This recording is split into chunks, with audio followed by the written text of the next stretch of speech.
అమ్మ నీ దగ్గర బోలెడంత శక్తి ఉంది. ఎవరైనా శక్తి ఉన్న వాళ్ళు ఏం చేస్తారు, ముందు బిడ్డలకి చూసుకుంటారు. పెద్ద కొడుకు విఘ్నేశ్వరుడికి ఏమైనా చేద్దామంటే ఏం చెయ్యాలి, ఆయనే పరమశక్తివంతుడు, ఇంకా నువ్వు ఆయనకేం చెయ్యక్కర్లా.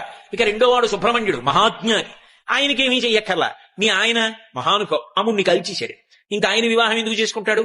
కానీ అలాంటి వాణ్ణి తపస్సు చేసి ఓంచి మెళ్ళో తాళి కట్టించుకున్నావు, నీది కదా గొప్పతనం. కాబట్టి నువ్వు శంకరుడికి ఏం చేస్తావు నీ శక్తితో, ఏమీ చెయ్యక్కర్లా, ఆయన మహానుభావుడు. మరి నీ శక్తి అంతా ఏం చేస్తావు, పెద్ద కొడుక్కి నువ్వేం చెయ్యక్కర్లా, రెండో వాడికి చెయ్యక్కర్లా, మీ ఆయనకి చెయ్యక్కర్లా, మీ శక్తిని అంతటిని ఏం చేస్తావు అంటే నన్ను వచ్చి అడగక్క. ఎవడైనా వచ్చి ఆవిడ దగ్గర ఇలా వంగితే చాలట, అప్ప ఒక్కడ దొరికాడు రాని ఇవ్వడానికని ఇచ్చేస్తుంది. అమ్మా అప్పుట నువ్వు సంతోషంగా నవ్వుతుంది తప్ప, నా దగ్గర ఉన్నది ఇవ్వడానికి ఇవాళుడు దొరికాడు రా నాకని సంతోషిస్తావమ్మా. కావలసిందల్లా నీ దగ్గరికి వచ్చి నిటారుగా వెదురు బద్దలా నిలబడ్డం కాదు. ఇలా వంగ సిద్ధు మహానుభావుడు పరమశివుని యొక్క ఇల్లాలివి. అమ్మా లోకములను కన్న తల్లివి, అపారముగా అనుగ్రహించగలిగినటువంటి